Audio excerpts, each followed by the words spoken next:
उत्सव और उन्माद में क्या फर्क है? ये बहुत अच्छी बात पूछी। उन्माद क्या है कि हम भान भूल जाते हैं, जो मन में आए वो कर देते हैं, चिल्लाते हैं, पटाखे फोड़ते हैं, एक दूसरे की टांग खींचते हैं, एक दूसरे को परेशान करते हैं, एक दूसरे का हर्ट करने का प्रयास करते हैं। तो ये जो पूरी प्रोसेस है उसे उन्माद कहते हैं। और उत्सव में क्या है कि एंजॉय करना है, हम एक दूसरे को खुश रखते हैं। हम ऐसी कुछ उलूल जुलूल हरकतें करें, कमेंट करें, मगर ऐसा करें, ऐसी कमेंट होनी चाहिए जैसे दूसरे लोग खुश हो जाए।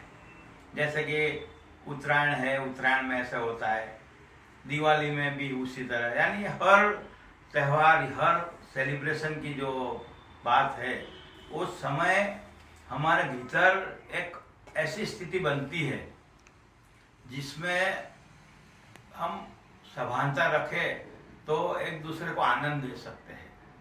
उन्माद में एक दूसरे को हर्ट करते हैं, आनंद नहीं देते हैं। तो ये जो पूरी उन्माद की स्थिति है, उसे बचने के लिए हमें क्या करना चाहिए कि एक दूसरे को सम्मान देना चाहिए, एक दूसरे को किसी तरह से हेल्पफुल होना चाहिए। कि मैं अपने घर से कुछ खाने का नाश्ता ले आया, आप अपने घर से कुछ खाने का नाश्ता ले आए और साथ बैठ के सब मिल के खाए, ग्रुप बनाए, ग्रुप में खाए। उत्सव इसी तरह से बनाते। पहले के ज़माने में ऐसा था कि सारा गांव इकट्ठा होके उजवनी करने के लिए, उसे उजाणी कहते हैं गुजराती में, तो उजवनी करने के लिए गांव से दूर कोई जंगल जैसा हो या कोई मंदिर हो, वहाँ जाता था और सब लोग अपने अपने घर से टिफिन लेके आते थे और खाते थे। मगर अभी क्या हो गया, हर व्यक्ति अलग अलग खाना खाता है। एक ही फैमिली साथ जाती है तो हर एक की अलग अलग चॉइस होती है। यानी उन्माद के साथ खर्च बढ़ गया है, उन्माद के साथ पीड़ाई बढ़ गई है और एक दूसरे की चॉइस के ऊपर इतनी पकड़ बढ़ गई है कि मेरी चॉइस से कुछ भी अलग हो तो मैं डिस्टर्ब हो जाऊंगा, हर्ट हो जाऊंगा और उसका पर मैं कमेंट करूंगा और दूसरे को हर्ट करूंगा।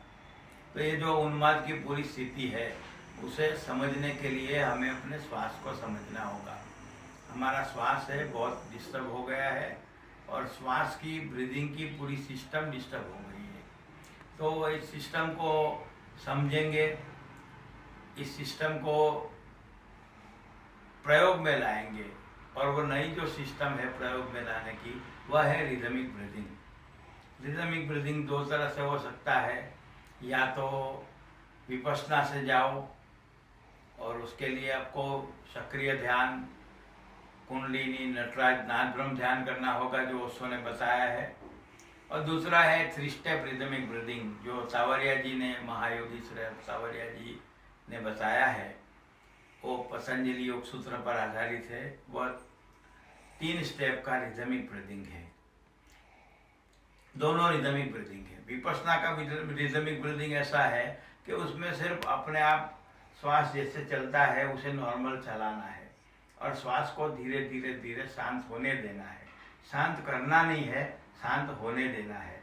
श्वास को शांत करने की कोशिश करोगे तो श्वास ज़्यादा शांत हो जाएगा। ओशो ने उसको सक्रिय ध्यान में बताया है कि श्वास को पूरा इरिदमिक कर दो 10 मिनट के लिए, तो उससे धीरे धीरे धीरे आपकी श्वास में जो ब्लॉकेजेज है, आपके भीतर जो प्रॉब्लम है साइकोलॉजिकल, वो साइकोलॉजिकल प्रॉब्लम निकल जाएंगे।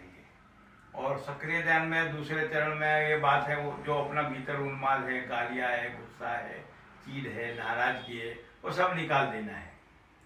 सेक्स के विचार आते हैं ज़्यादा, गुस्सा के विचार आते हैं, पैसा कमाने का विचार आता है, जो भी लोभ बनता है, गुस्सा बनता है, परिग्रह बनता है, सारा का सारा उन्माद जो है हमारे भीतर इकट्ठा हो जाता है। उसे दूसरे चरण में कैथारसिस करके निकाल देना है। यानी दूसरे चरण में सारी दुख, चिंता, पीड़ाएं सब निकाल देनी है। हंसना है तो हंसे, रोना है तो रोए, गुस्सा है तो गुस्सा निकाल दे, प्रवचन करने का मन हो तो प्रवचन कर दे।